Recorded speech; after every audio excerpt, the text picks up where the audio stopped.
I have this friend called Slim. He's been a friend for 9 years and a loyal customer. And his name's not actually Slim, but that's all anyone ever calls him. In fact, someone once came in and said, is Stephen in here? Who the bloody hell's Stephen? Stephen Smith. Where the hell's that? Oh, you mean Slim? Yeah, Slim's in. And the thing about Slim is 5 years ago he wrote a book about the first part of his life. The first 17 years of his life. The incredible thing about Slim is for the first 7 years of his life, he didn't exist. He was the boy in the cellar. He was abused by his dad. As far as I could tell, his dad used to hit him for whatever reason. To this day, we don't know why his dad left him in the cellar. He did once ask, and his dad said because you were naughty. If you weren't so naughty, you wouldn't be in the cellar. Then he found out there were boys and girls living upstairs, his brothers and sisters, that he didn't know. He didn't even know they existed. They didn't know he existed. The first time he ever came out of a cellar, this boy that didn't exist, was when he was 7-year-old. He had to go to the hospital for a broken arm. This is what the boy in the cellar is about. But Slim's life, is a lot worse than that. I mean, how could a life be worse than that? In the cellar, his dad put effort into teaching Slim. And if Slim didn't learn enough, if he didn't get 100% on these questions and these spelling tests, he'd get beaten. So Slim obviously put all his effort in to remembering this information. Before he'd left the cellar, he'd read the entire encyclopedia. With 13-year-old Slim were finally free. Stephen Smith were finally free from the cellar. He says this part of his life was coming out of the fire into the saucepan. He ended up at Aston Hall, the mental hospital, the asylum, whatever you want to call it. There he were abused. He were tested on, along with many other children. Again, he was finally freed from there. And then he went back from the saucepan into the fire at St. William's, where unspeakable things were happening. Slim's story, The Boy in the Cellar, is an absolute incredible tale. And the thing is, when you look at Slim, he's just a normal person. If you'd have never known, if you'd have never read his book, if he'd have never told you about the events throughout the book, you'd never know. He is a very loyal, very, as far as I could tell, moral-driven person. He is a good, decent person. And he's lived a life of so many injustices. He's got to be one of the very rare people that have lived to the extent that he has in such unjust ways. So much injustice has been done to him. Stephen Smith, my friend Slim, is an absolute figurehead and guidance for so many people. Now, I didn't want to do an interview with him because many people have done that. TV's done that. James English has done that. What I did want to do is I wanted to sit and talk to Slim on camera and talk about the things that we've talked about off camera that aren't been in any other interviews, aren't been in any other stories. So what's coming isn't in a good formatted interview because it's not that. It's me and my friend talking about his life, about his books, and what came after. Ladies and gentlemen, it is my absolute honour and privilege to introduce you to Stephen Smith, aka Slim. Alright, so basically, I don't want to... Obviously, it's about your book's about your life. But I know that there's a lot of things that you weren't allowed to say in the book. There's a lot of things that you answered in interviews that you're constantly talking about. So I figured probably best to just do a video as me and you talking. Again, I don't want to start right at the beginning and go through all the details because then the book's fucking 9 hour long, 10 hour long. I don't need you to go through all your life story, but basically just... It's only 10 hour long if you get it on audiobook. If you buy the damn thing and read it, it's a fucking lot less, you know.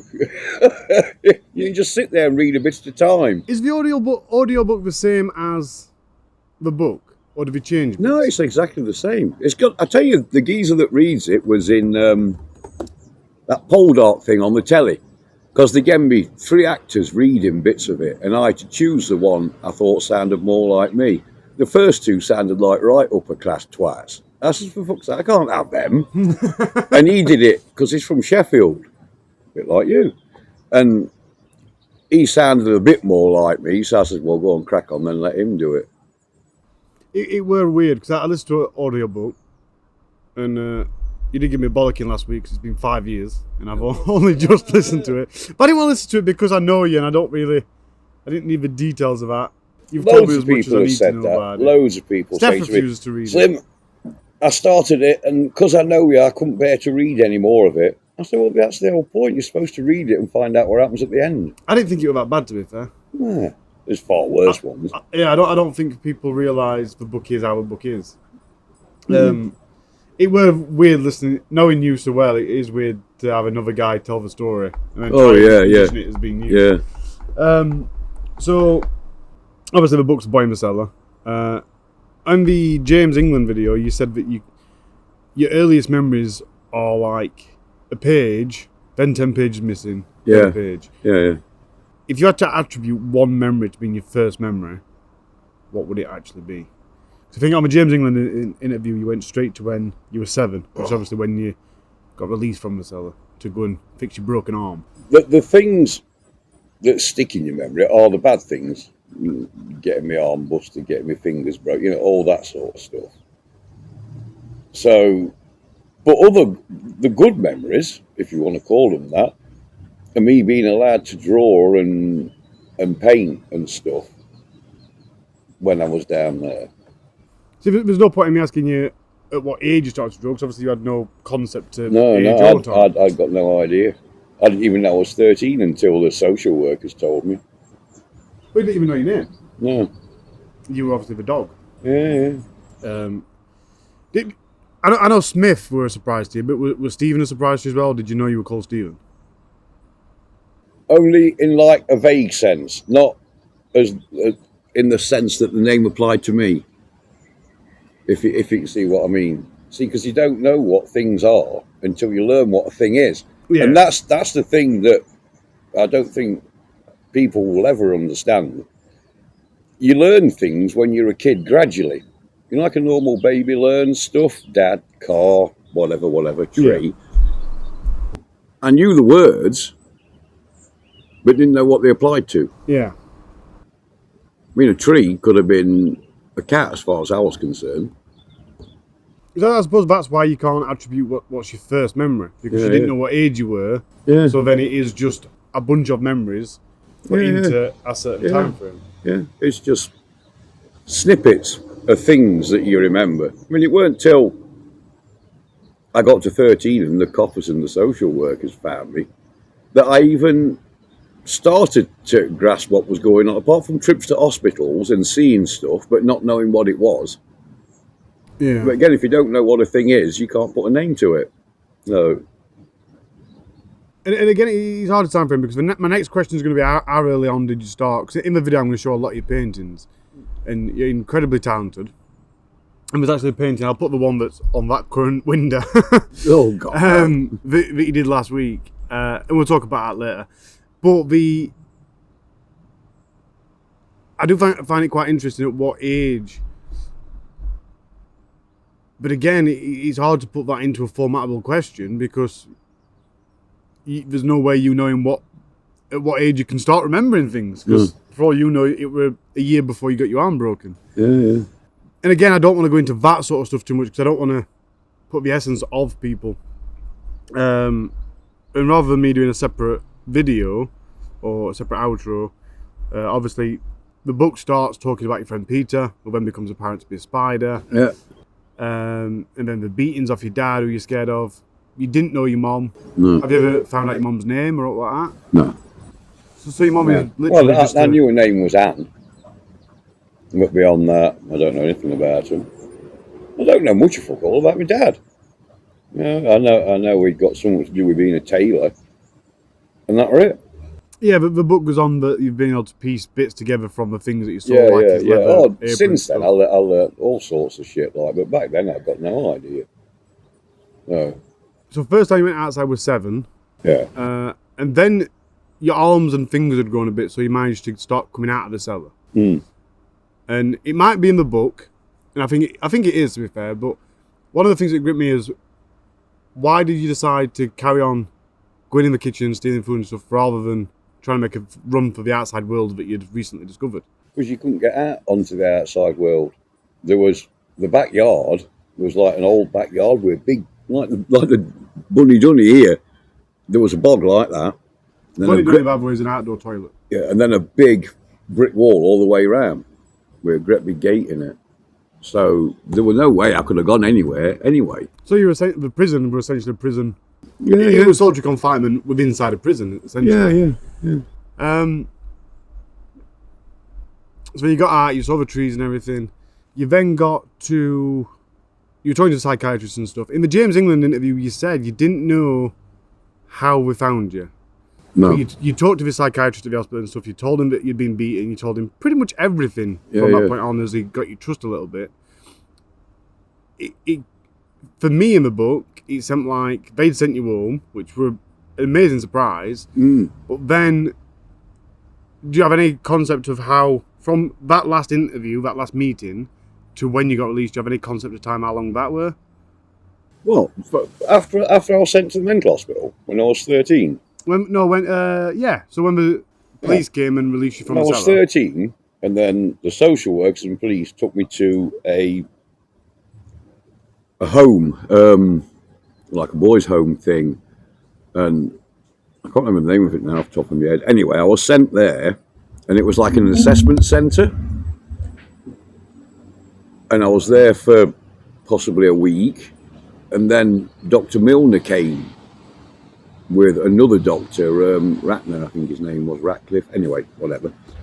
They turned up together with a social worker, and Milner spoke to me for about 10 minutes, and he says, "You're coming with us back to a special hospital that I run," which turned out to be Aston Hall. But my question would be, the time between seeing a psychiatrist, because your dad said you'd see a psychiatrist because you were pissing your sen and what was the other thing? Crapping my sen and all sorts. Yeah, which will obviously be, which is quite obvious the reason why. Yeah. But between your dad walking away from a psychiatrist and you not seeing him again, and then the police and social services coming to get you from the cellar, do you know how long it were between them? Possibly a matter of 2-3 weeks. Can't remember exactly. So it is quite possible then that it is because of that you... So although it seems to you and to the book that they just left you, it is possible that actually they started an investigation from that point. Yeah. Because obviously, I saw that as if the police want to do something, they want to catch you red-handed, if you like. So in my head, they sent you back home so they could catch you in the cellar, and that way no lawyer could say, The second thing that surprised me off that is it seems like there were no comeuppance from your dad. He would just take you off him, life goes on. Yeah, they just, I don't know whether anything happened to him, or my mother for that matter. I mean, she'd long since gone by then. And I don't know what happened to him, if anything happened to him, because there's no records of it, and there's no records in my records. But the problem is, my records, when you get them, the lawyers went through a shitload of trouble to get them, and they turn up on a disc. Put me in computer, I had to get our Simon round to come and do it for me. You have to enter this number, and it comes up with like page after page, like you're reading it in a book. But the trouble is, all of it, you asked Gail on this, is about 80% of it has got great big black lines to it, so you can't read it anyway. Yeah.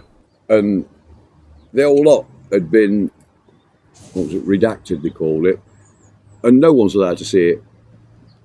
So everything else, no idea what it says underneath all that about me. And no one will ever know, because it's all magically disappeared, apparently. I think for me and a lot of my subscribers, the big core thing about this entire subject is that thing of, yeah, you can have information, but a lot of it's secretive. Yeah, And yeah. it is a point that I'll click on later because the subject that we're about to go into with Aston Hall and everything else is one of the things that have gone, yeah, well, it's very much Julian Assange of, well, you can't do out about it because it's all top secret. Yeah, exactly. Yeah. That's why when we wrote the book, we got checked out by who the hell was it? MI5 looked into me, and the Justice Department did as well. And me and Veronica, my ghostwriter, got proper checked out by them all. And apparently they were following us and all sorts. And I was told by a good friend of mine that they could, if they wanted, the powers that be, stop the entire book being published right at source, and I could find myself out my own boat that I own, living on the bank, because that's how much power they got. Yeah. And it weren't till later on when the likes of Barbara O'Hare, who wrote The Hospital, had gone in. She went into everything in a great loads of detail because of the Aston Hall stuff. And she's tracked down all sorts of stuff about this here ultra thingy and all these different projects, partly funded by the government, partly funded by the CIA, and all this shit. MK Ultra was one of them, and apparently it turns out, and I've seen all the paperwork because Barbara's got it all from America, and it tells you that kids were selected in England, and Milner used to say that he could do anything he wanted with us kids because we were in his care and we were kids that no one cared about. And that's why he did all these experiments on us. And Milner's the Aston Hall. He was the bloke, he was the head psychiatrist at Aston Hall. You were rescued from the cellar. Yeah. And I think you referred to this as from the fire into the saucepan. Yeah. Where were the first place you went from the cellar? Were you just kind of like in a holding? Yeah, it was this assessment place. I was there for a week or two and then sent off to Aston Hall. And they said, oh, no, it'd be wonderful here. We'll look after you and this, that and the other. And nothing could have been further from the truth. Now, in the James England one, you said about Jimmy Savile. And you said, as far as you're concerned, that's only rumours because you never saw him there directly. But you have said to me, which we're not allowed to say, but there's other celebrities that is that Aston Hall? Yeah, Aston Hall and St Williams. See, again, this is one of the things that the justice system really messes up on, because you've said celebrities that we've had conversations here and people have gone, oh no, that person were cleared, and you've gone, well, yeah, but I saw him. I know they're guilty because I've seen them. And I know, I've spoken, because obviously kids obviously the start of it was Aston Hall. Kids from other homes, they were sent there from all around the country. Same at St Williams. And I never knew who these people were, because bear in mind I'd never seen telly. I wouldn't know a celebrity from the hole in my arse. And they used to say, oh, so-and-so, so-and-so, so-and-so. And they knew the pet names for some of them that are knocking about now that have got away scot-free. And I know for a fact, these kids at 13, 14, 15-year-olds wouldn't have made it up. You could tell. You know damn well they weren't making it up. And they all knew. But you're not allowed to say it. If I said it now, I could be dragged off into court like a blue horse fly. Yeah. I mean, one of the people, because they've been cleared, they're not allowed to be retried. And that is the loophole that's getting them because they've already been tried and cleared, which were a mess up on the establishment's side.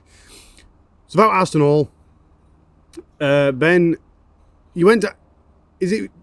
Am I right in thinking you went to Aston Hall because of your incredible skills as an artist, or was that the next place you went? No, I went to Aston Hall because that's where Milner wanted to do his narco experiments on us, which he did. Filled us full of all his weird and wonderful cocktails of drugs. But while I was there, it turned out that I don't want to sound like I'm fucking bragging or anything, but I got a really high IQ. The shrinks explained it's because I was in the cellar. Because I was in the cellar, my imagination had time to do everything for me. And because my dad insisted that I was educated, by the time I was possibly 10 years old, I think I'd read the entire Encyclopedia Britannica. Yeah. And loads of other books and maths and stuff. And if he came down and asked me a load of questions, he used to leave written questions for me. Maths, English, whatever. And if I got any of them wrong, I'd cop for a good hiding. So, of course, by the time I got to Aston Hall, I was a hell of a lot better educated than everybody else there. Again, that's something that you've talked about in other interviews and stuff, of the strangeness. Because you've also said you don't know why your dad put you down there. You don't know why what happened. And there's lots of theories, but there'll never be absolute No one will ever know because he died. But the interesting thing of it is, unlike most people that have had that sort of treatment throughout their life, he actually put a lot of effort into educating me. From what I've read, I wouldn't say it's effort, but he did put effort in. Yeah. And he did consistently Absolutely. put that in, which is strange. Why would you want to educate someone that's never going to see? Like, that is one of the strangest parts of the entire thing. Yeah. And for you, a good part, because you'd be a shell of a man otherwise. I was allowed to draw, paint, whatever down there. I just weren't allowed out of it. Something that I don't think the book addresses. It says that one day, because you used to hide your drawings from him, Yeah. and then one day as they were walking out of Cellar, you noticed that he'd seen something, and he'd found your drawings, Yeah. and he gives you the first bit of praise he's ever given you, and told you did really good, then ripped them up, told you to clean them up. Yeah.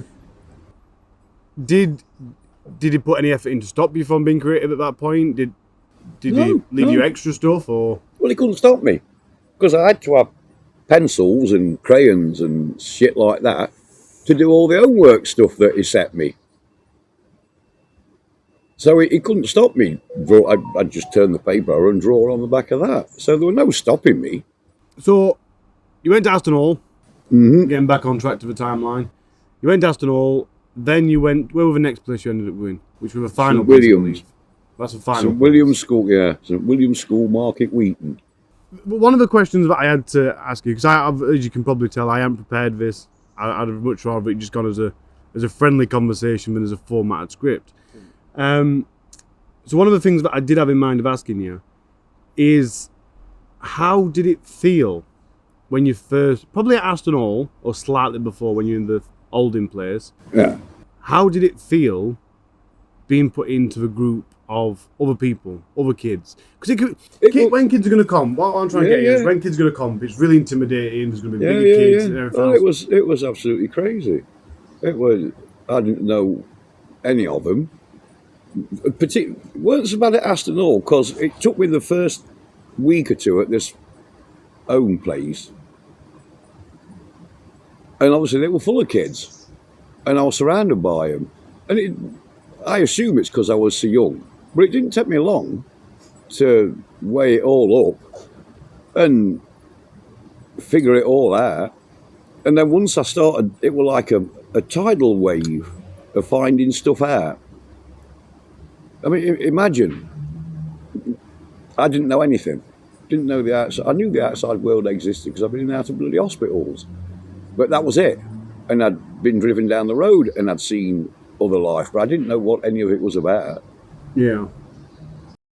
See, it is, I assume it's because of your IQ and the fact that you'd always been mentally active that you managed to click on to the social interactions. Because prior to this point, I think there's a segment in the book where he said you talked to Andrew through the door after he'd seen you outside. But minus that, the only interactions you had with your dad. Because although you'd seen your mom, she didn't interact with you at all. No, she disappeared.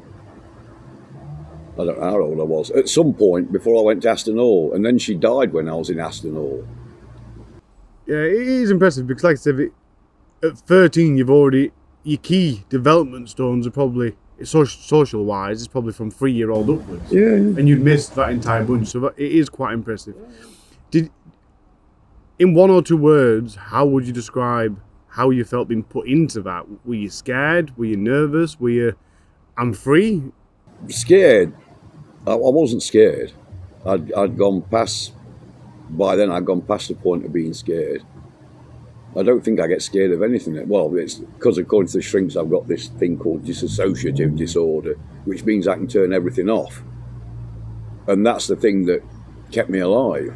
You know, when everybody else, all these shrinks say, oh God, you should have been dead. Why are you still alive? Blah, blah, blah. It's because of that. And Eli Godsey, one of the country's top shrinks, that wrote a huge report about me. I think it's about 100 pages bloody long. And after I'd spent 4 or 5 hours in company with him, he came out, shook Gail's hand, in my mind, he shook Gail's hand and said, he's an incredible man, I don't understand why he's even still alive. He says he should be completely insane after everything that's happened to him. He said, but because of this dissociative thing and what have you, he said he's still got PTSD and all these other names that they like to give shit. But I've got it in control. And that's the thing that saved me.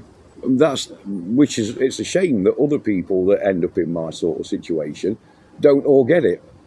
Yeah. Because if they all got it, then they'd be better for it. Because it works brilliantly. Well, it worked brilliantly for me. So, again, whatever it was, kicked in. And I wasn't scared. I was just more curious about it all. Curiosity became the thing. I wanted to see everything. So that's what I did. You talk about, in Aston Hall, the yard? The yard's probably the best way I can explain it. With all the people in that were constantly masturbating. Yeah. Really, screaming. like for a better term, crazy people. Elm Ward it was called, Elm. I was in St George's. No, not St George's, not in Aston Hall. Beach. I was in Beach Ward. They called them wards, but there was Aston Hall Hospital was a huge place. It had a separate building for old people that were loonies, separate building for girls that were loonies, lads, old people, you name it. Everything was set apart. And the worst one was a thing called Elm. And it had, like, for want of a better word, you know, a tennis court that you get run by councils with a great big wire fence all round it. Yeah, it looked like one of them. And they'd open the doors in the morning, big French doors, and trot them all out. Lots of them wearing silly crash helmets and half of them bloody naked, and they'd all sit there wanking and screaming and banging their heads and doing. And it was terrifying. But one of the threats the staff used to keep kids in line, apart from drugs that they used to give every day, was if they didn't like what you were doing, they'd threaten to go and put you in the cage with all these raving nutters. Well, that's where I'm heading towards, because you mentioned that when you first got V, you were talking about it and you were saying it was scary. So before you, and I think that was before you were threatened with it. It wasn't long after. I think you were looking at that when you first got V and someone said, if you don't behave, that's where you'll be. Yeah. Were you scared of that, or were it more of a, hell, I don't want to be in there? It was more, I don't want to go in there. Yeah. I don't fancy that at all. So then you went to that place again? St William's. St William's. I don't know why I always forget the name of that place. You went there, and that's where you say you went back from a frying pan back into a fire. Yeah. How long were you at St William's for? From what age? I was there for, I think, 2.5 years. So from 15? I got there. I was in Aston Hall for 1.5 years, so I got there probably about 14 and a half. It's about 2.5 years. I left there when I was 17. Yes, 2.5 years. Yeah. 2.5 years for a year. And again, that were very much the priest and his friends. Yeah. I was like having, I don't know if it's having his way or having his fun or. Well, basically, everyone there, all the kids there were treated like sweets in a sweet shop. and there'd be folks, and what I never saw ever, was anybody coming to visit the place to help themselves. I never saw a black man, right? If that is a thing, but I never did. And it were always posh, middle-aged white blokes who drove posh cars. You never knew the names. They'd have daft names, like I used to call one of them Bowlegs, and there was another one, Sailor John, and many others who you never knew the names. Were any of them ever celebrities or famous figures? Well, I didn't know. I wouldn't know. Have you ever clicked on since? Or? No. Wow. But from what I'm told, there were, and there's been a few names mentioned over the years, and I've seen photos of some of them, and they'll say, look, this is what so-and-so looked like back then. But literally, I couldn't say definitely, oh, that's it, that was it.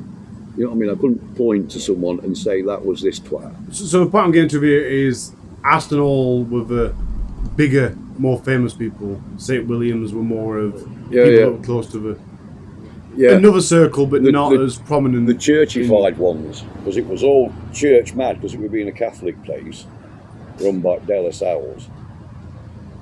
And the staff were all at it. I mean, the staff, loads of them. I mean, I can tell you one, because he's not long since come out of prison, so I'm allowed to mention his name. You remember Derek Guyler? He played the caretaker on Please Sir. No, I'm too young for that. Well, right, on Please Sir, he was a fella that played the caretaker. His son was the priest there, and used to call him the Black Spider. And he ended up being locked up for what he did to kids. And the other fellow that, as far as I know, is still in prison, Carragher, he's been in prison now for donkeys. I think it's 30 years. And he's still, as far as I know, he's still there. And he must be getting on for fucking 90 now. Something I do want to look back, and it's completely irrelevant, but you've just said the people that visited St. William's were always white. Yeah. Just purely out of curiosity, pre-being released, had you ever met anyone of any other ethnicity? So up until 17, you'd only ever met white people, including the kids? There was a few black kids at the school. Like, in fact, a good mate of mine, Eugene Coleman, God bless him, and me and him were big mates there. But up until then, they were the first ones I ever knew. Never spoken to any. Oh, there was one of the nurses at Aston Hall. He was a black fella. Can't remember his name now. Oh, I can. Sam Okasanyu. Yeah. And there was another one there from Spain, Joe Muir. So I was aware that there were other races and people and looking about, but not to a great extent. Now, prior, I don't know why I said prior, Aston Hall and St. William's, we both had a lot of people that must have known what was going on, but turned a blind eye. Coppers knew, everybody knew, social workers knew. In both places. Yeah. Was obviously by turning a blind eye, by doing something wrong, if you're a bad person. And that is my view on it. I don't care how much of a good person they are, they turn a blind eye for a bad person. But was everybody, excluding that fact, bad, or were they decent people for you as well? One of the schools you met someone that gives you music and stuff, you're obviously that was at Aston Hall. That was a chap called Mr. Bradbury. He bought me my first record player in, and I'd never heard music up to that point. And he bought me one of them fold top record players in, and 3 albums: Black Sabbath Volume 4, Hawkwind, Road Hawks, and Gun. The one with the proper one with the Race for the Devil on, with the artwork on by Roger Dean. Have you still got everything to this day? Record player and the record? Oh no, I ain't got the records or the record player anymore. Have you not? No, long since disappeared into the ether. It's just live. Yeah. So, coming towards the end of St. William's, you found out in the James England, it's so the interview makes it sound like you were released because your dad died, and I assume that's that's true. Yeah. Do you know how that works? The social workers turned up one day, took me across to the office, and they said, "We're sorry to tell you, Steve, your dad's dead, and we'll be coming to fetch you in the next few days." And they brought me back down here, set me up with a flat in Ena, back at Trevor's pet shop, and they got me my first job working at Smith's Flour Mill that used to be over there. Cross Road. Yeah. I find it interesting that was the milestone, not you've reached a certain age, you've reached a certain skill. Your dad's died, so there you go. Yeah. One of the big questions I want to ask is, in the book, you sound gutted that your dad's died on the basis of you'd set your targets. I was to kill him. I was determined to kill him. I would have moved hell to kill him. So that was an actual goal? Yeah, absolutely. At what point did you reach that goal? As soon as you were released from... Was it while you were in the cellar? Always. If I could have killed him when I was in the cellar, I would have done. I mean, the man was evil.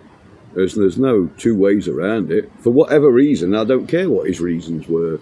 You know, if one of my pet hates are people now that do terrible things to kids and then say, "Oh, well, you've got to let me off because my parents were naughty to me." That's bollocks. That's just using an excuse. Yeah, this is something I'm going to press on heavily in this video because obviously my channel is a true crime channel. We constantly, not so much but I do use it, and especially in the comments, people say, "Well, they're abused as a child." That's utter bollocks. Especially with files of a P, which I can't say the word because it's I hate that. It's just an excuse, an absolute excuse. You decide. I decided that I wasn't going to be like that. And I haven't been. I mean, you know my kids. I've never even shouted at my kids. They all come down here drinking with their old dad now, my grandkids, everything. I wouldn't dream of raising my hand to my kids. My job is to pick them up when they fuck up. Not lecture them or tell them what they can and can't do. I wouldn't dream of telling them what they can and can't do. They can make their own mistakes, and then when they make a mistake, that's when I step in. And that's my only job. And that's why all my kids have turned out perfect. I've got no time for all these folks that think they can get away with doing whatever it is they're doing, and then sticking their arms in the air going, "Well, I had a terrible childhood, and so touched me in a bad place, or I was made to do the washing up on a Sunday and clean the floors." Utter bollocks. You decide, people decide. And I mean, if you haven't read the book, that's probably not going to be that hard, but Stephen really is the person that can say that. He was locked in the cellar till he was 13. He used to get beaten. He had his bones broke. He had to empty his own bucket of feces and urine. And then he were abused in the way that children should never be abused. Not that they should never be abused anyway, but you know I'm trying to avoid YouTube's red strikes. So if Stephen can say that, that really does apply to anyone and everyone. One of the questions I did want to ask is, do you think the system's changed anyway? Because St. William's, while you were there, you were brave enough to speak out and tell people. When you were released, because you were told when you were released, if you tell anybody, you'll be straight back in it. Yeah. And on the way out, you were brave enough to come forward and say, "No, that's happening." And again, because the coppers told you when they took you home once. I remember at St William's, I'd been to the next village up the road was called Pocklington, and they had a picture house there, and I took this gal I was going out with at the time, because what you haven't mentioned yet, Harley, is out of everybody that ever went to St William's, there was, let's call it an inmate, prisoner, whatever you want to fucking call it, student, I was the only one in the history of the place ever to be sent out of there to go to school. I went to Market Wheaton, same school, like Enagate, like all the others. I was sent there, and I was educated the same as everybody else there. The trouble was, I don't know, a lot better educated by the time I got there than most of the people that had been there doing normal school stuff, which was weird. And everybody there knew that I was from St William's. So I spent all my time at Market Wheaton School in fights. I can't remember. I couldn't put a number on how many fights I had there, because they always used to think I was a cracking target because the two schools never mixed. So I used to cop for it there.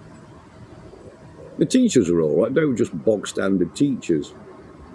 But anyway, I got his girlfriend, same as all lads do. I think I would be about 16. And her name was. And we'd been to the pictures at Pocklington. I can't remember what the film was, went to see a film. And her dad didn't like the idea that she was going out with a lad from St William's, so he came to the pictures, picked her up, took her home and left me there to walk home all the way back to St William's. So anyway, I'm walking down these dark country lanes. This cop car pulls up at the side of me. "What are you doing out at this time of night?" I said, "I'm on my way back to St William's." "You're one of them? What are you doing out this time of night? You shouldn't be out." I said, "I've been to the pictures, I'm walking back." And they got out the car, gave me a proper good hiding,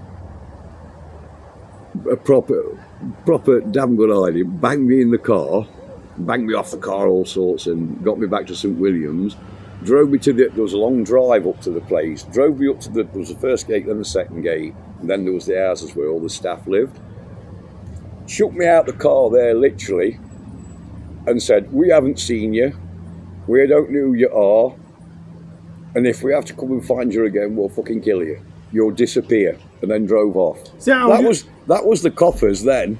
I was just thinking the bit about the beat you up before we put you in the car.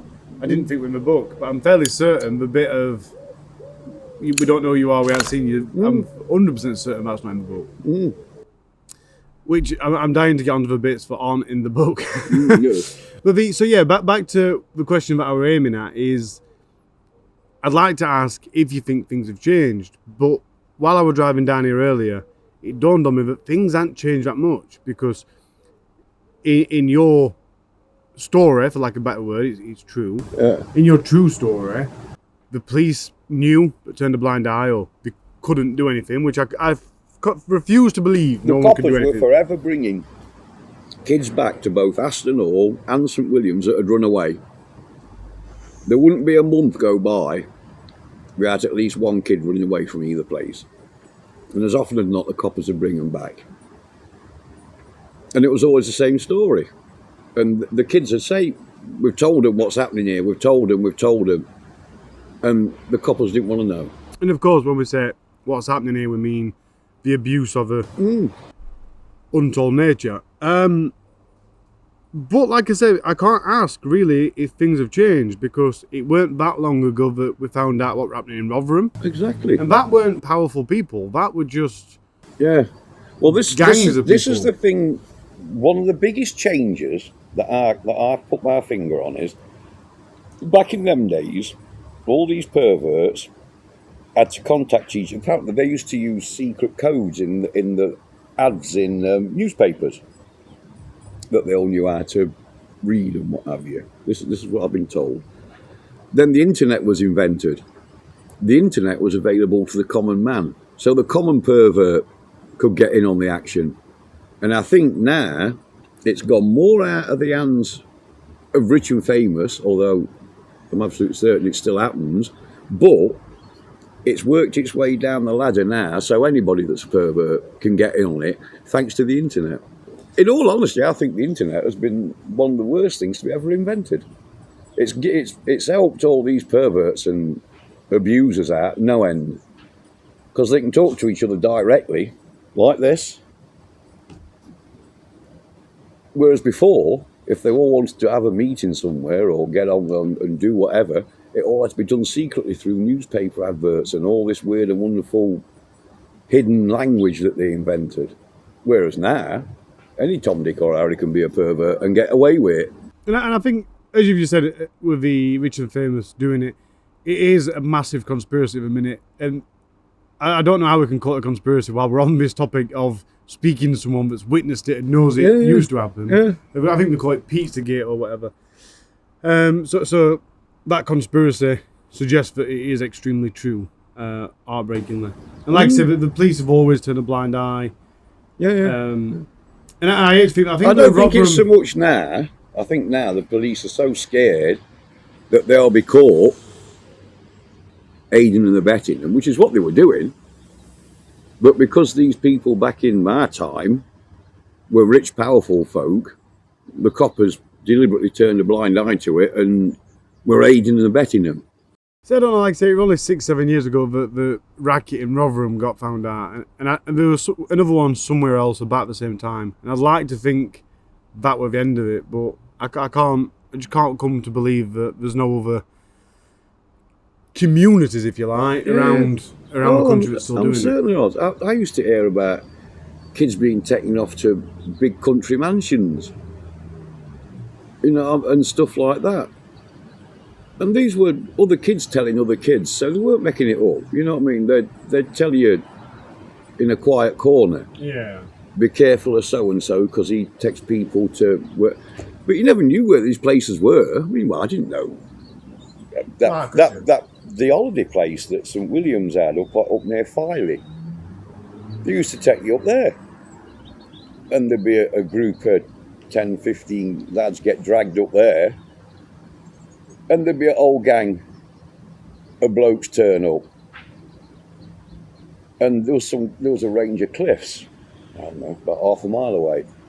And if you were put any sort of fight or were complaining, they threatened to throw you off the cliffs. And the tale that they told was that we've done it before, we can do it again and get away with it. And this is what Carragher, who ran the place, used to say. Because it's all been pulled down now, St William's and Aston Hall. Aston Hall's a giant posh housing estate now. St William's, even though it was an ancient building, all got levelled. And the police dug up, because there was a whole load of graveyards where all the old monks used to be buried. Dug them all up, because someone said that Carragher, or whether Carragher had said it, or whatever, they dug it all up and went looking. And while I was there, 2 kids who were 11, 12 years old, they used to have a thing called the departments, and they had a great big double garage use thing, and it was full of nothing but sand. And kids being kids, they dug a cave into it, and the tale was that the cave had collapsed and killed them. Carragher used to say he'd killed them and buried them in the sand. It doesn't matter what the truth is. The fact is, these 2 kids died there in the sand. Carragher used it to his advantage. So, yeah, worrying regardless what the truth is. So to bring this to a close, so we could talk about your stories that hadn't been told. You then moved out, and I find it quite humorous that out of this entire book, the most scary thing is that when you left St William's, you're in a flat above a pet shop, and you call the flat above a pet shop one of the scariest places you've ever been. Have you ever slept in a pet shop? Back in them days, there were more animals roaming around at night that had escaped. You never seen every night it was like scratch, bloody mice, rats, you name it. All you could hear were the fucking budgies and things squawking, and the parrots and rabbits going at it, and Lord knows what. It was bloody terrible. What the fucking hell's all that? So now that we've lightened it back up, it's probably a good time to talk about your invention, which is something that you always say. And I like watching people when you say it, because the expression on the face is always confused. You don't know whether to laugh or be concerned. This is a bit that they took out of the book. Can't put that in. No, it's absolutely true. All right. When I can't even tell you how old I was. I don't know. But I invented wanking. And I didn't know what it was. All of a sudden, the Slim Willy had come out to play. And I thought, oh, this is fun. Fuck spiders that put my paints down. I'm fucking taking to this. It's wonderful. Yeah, no wonder I got big arms. I think my favourite part of it is how you're so committed that you are the inventor of my Yeah, well, absolutely. I've got no idea what it was. I invented it. I mean, it weren't till I got out there and I thought, well, everybody's doing it. Got all them down there in that yard. They do it all the time. You must be an expert. Look, it's a wonder I weren't walking funny. So there you go. I've heard lots of stories more from other people than you about your life after freedom. Yeah. Obviously, I think in the book you talk about who you've married, who you've dated in your life. In an overview of how my life's going from now, you saw Andrew for the first time. Yeah. And bar seeing him in the garden when you weren't supposed to be looking at him and he weren't supposed to be there. That was the first time actually seeing him. You recognised him. In the book, you say you've never spoke to him again. Have you still never seen him or spoke to him? No. Have you even seen him walking down the street like that? No. Completely alien to you again then. And your sister? Same with your sister? Same. I wouldn't recognise me if they were stood where you were. So, then you go on to talk about you went down a really bad path. And I know there's some funny stories there, so the question is whether you want to talk about them or not. Talk about some of them, yeah. But yeah, for years, I was pretty screwed up, and I was angry. But I sort of figured I was entitled to be. But I used to get in trouble for all sorts of things, but then I stopped doing it. But yeah, I did some crazy shit. I had motorbikes and hang gliders and you name it, I'd go with it. What's the stupidest thing you've ever done? Stupidest thing I've ever done.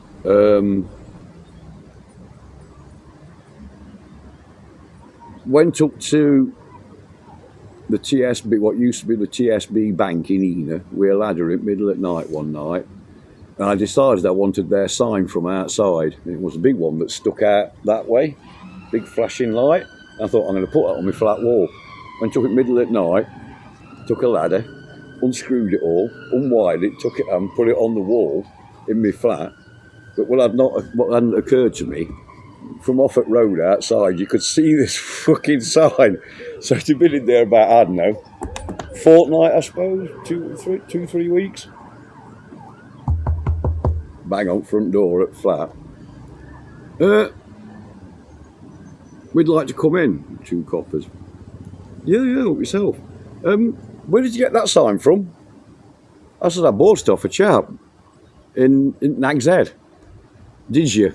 And this was before they had CCTV on everything and you couldn't walk down the street. So anyway, these cops, right, well, we're taking it and we're going to charge you. And I said, charge me for what? Buying a sign? And they said it was stolen from outside. We know very well you stole it. No, I didn't. Anyway, they took it. They tried to charge me, but they couldn't. It wouldn't stick. It couldn't stick because they didn't have any evidence it was me. I'd just got the bloody thing.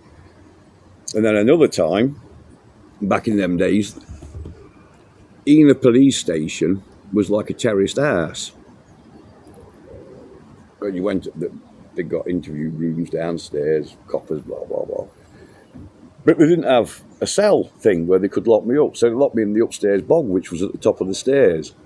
So I dismantled the bog while I was locked up in there, and there was a waterfall going down the stairs.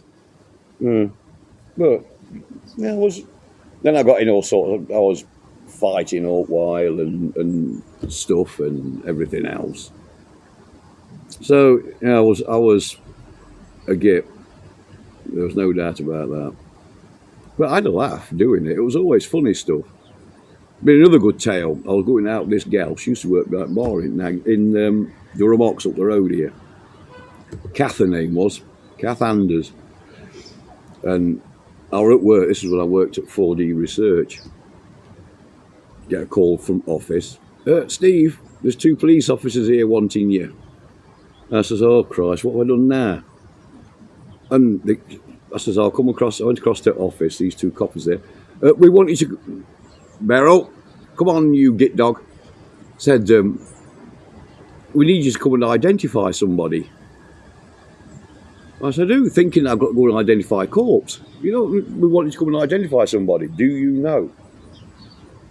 And I said, right, oh, yeah. So they fetched me, took me to the cop shop at Ripley, and this gal I was going out with, they said, she's all right, we've got her locked up. Fetched her, took me down to this room where they got her, and she got a copper's coat on, big long copper's coat, and they says, we've had to give her this coat because she was naked. And I'm thinking, someone's winding me up here, this can't be fucking true. And they said, do you recognise her? I says, yeah. He says, well, all we can get out of her is the fact that she's your girlfriend. And he says, obviously we know who you are, so that's why we've been to fetch you. He says, but do you know her name? I says, yeah, her name's Kath, and she's got a young lad called Carl. I says, what's she done? He says, she was walking around Ripley Market, naked, saying she was a relative of the Queen, right? Telling everybody that they'd got to run and hide because there was a poisonous dust cloud coming up from down south, up the Thames, and it was going to kill everybody. And he says, when our officers went to find out what was going on, she proceeded to knight them and say she was a relative of the Queen. I said, righto, a bit unusual, isn't it? I said, I don't know what to tell you.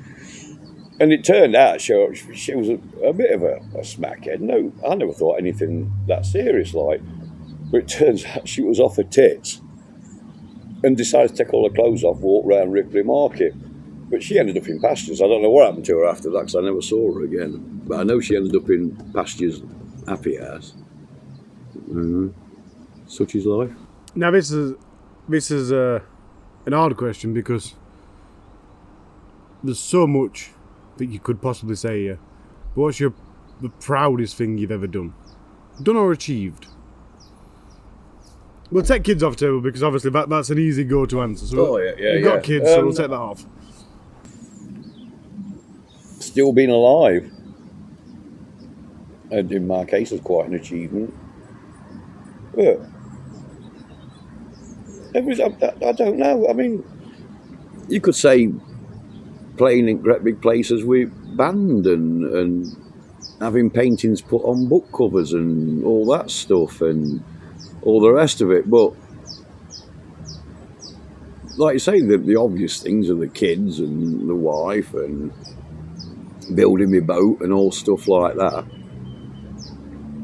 But pretty much mostly, I've just done the same as everybody else, just did the best I can. I just happened to have done more stuff because I'm more determined than other people. Yeah, see, what a lot of people won't realise is, because I suppose the story finishes, Stephen Smith lived happily ever after, despite the odds.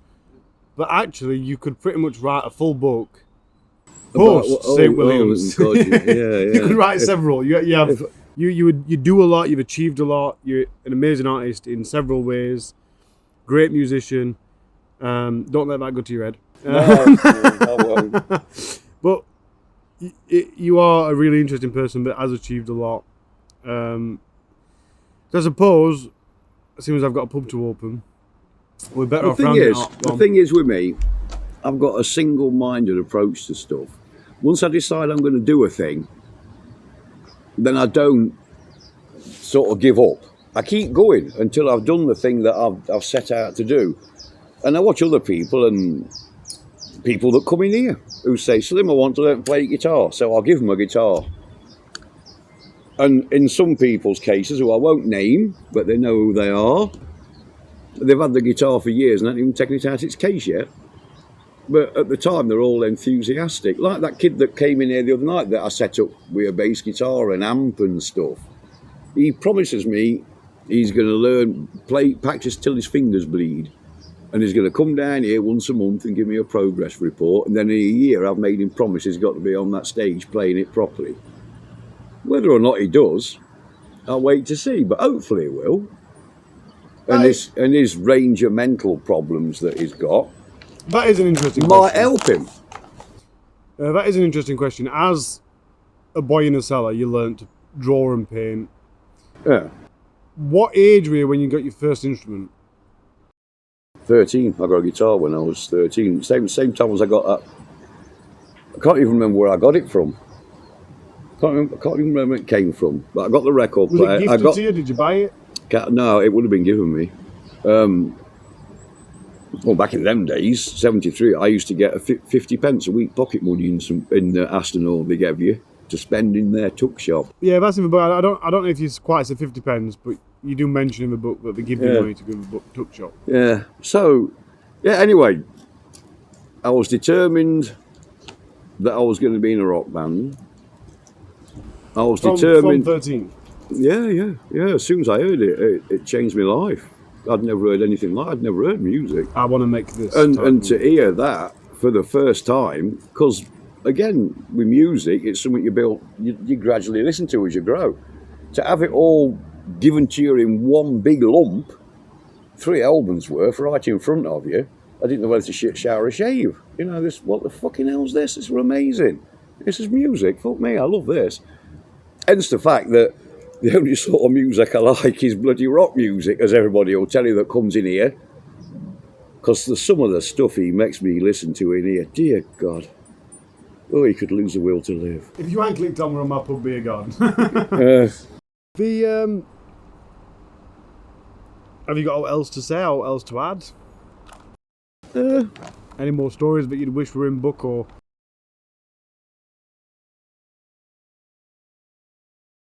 Not really, no, because there's lots of stuff that we were told we couldn't say. It's like all this thing, you can't really tell a story about a person unless you can mention who it is. Because you can't get the context in your head. Well, I'm not allowed. I know, because I've had it read to me chapter and verse, that if I say the wrong, I have to be ever so careful what I'm saying all the while. I have to be ever so careful in the book. That was read by about 8 different loads of lawyers and edited, and all the names were changed and everything else, and this, that, and the other. And you have to be right careful, because apparently one word from me, if I go on too much about the MK Ultra and CIA stuff at Aston Hall, apparently I could find myself in deep shit about that. And yet we all know it's true because we've read the reports. Well, I've read the reports. Loads of other people have read the reports. And I've seen it all. And Milner was a pupil of, fucking Mengele. Joseph Mengele. The bloke who ran the death camps in Germany, Second World War. Wow. Yeah. And that's what he was, again, working on eugenics and truth serums and stuff, and that's what they were testing on us. Oh, yeah. So, there's loads of stuff. Again, that you said in the James English interview, and I think that you didn't word it the way you've told me before because you're not allowed, maybe I'm wrong, but we'll steer on caution just in case, is that Milner got people drowned in the river. Yeah, telling them to walk into the river. Yeah. Are we allowed to mention the resetting? Yeah. We're allowed to mention the resetting. Yeah, these two kids, he gave all these drugs that they gave you, basically it were like mind control. And he were working on different cocktails of drugs, like sodium amytal and all the others that you could have. And he'd try different versions on everybody. That's what these treatments that he used to do for us were for. And that's why he won the court case against the government, even though the government was supposed to pay us a shitload more money than we actually got, because Priti Patel said we couldn't put a cap on it of £25,000, even though we were all in line to get a wheelbarrow load more. I mean, according to the lawyers, I was going to be set for life and never have to do anything ever again because of what they owed me. But then she said, we're not going to pay you out. All you can have is up to 25 grand each, and that's the limit. Which, in America, where they did the same tests, and in Canada, they were getting like millions and millions of dollars paid to them, the kids that went through it. In England, 25 quid. Thanks, Conservatives. Cheers. Yeah. So, yeah, bunch of bastards.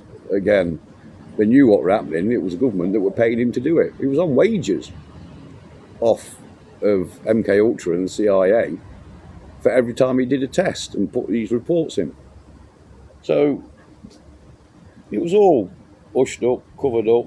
Like I say, you get my records, I could bring you a bit of disc. Look at it yourself. You put it in, put this number in, and it's pointless.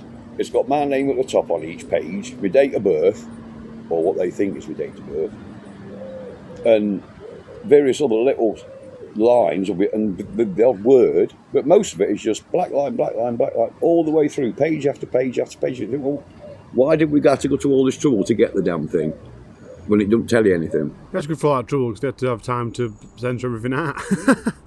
That is an interesting question, but you've just touched on your birth. Were you registered? Have you got a birth certificate? I haven't now. Social workers sorted me one out, and they just took a rough guess. So you weren't actually registered at birth then? No. The whatever it was, the social workers sorted all that out, and I think they sort of took like a rough guesstimate. So my date of birth is like just a number on a piece of paper. Stephen Smith, not only the boy in the cellar, but the boy that never actually existed. Well, exactly, yeah. But I'll never know. There's no good worried about shit that you're never going to know. Like, I'll never know why anybody did any of the things they did. It's just the way it is. We had a party for Beryl's birthday of a dog. So Yes, we did. That's what matters. Bless her. I'm going to finish with two very cliche questions that roam the internet on interviews these days. What is the worst advice you've ever had? Or ever received? Worst advice I've ever had.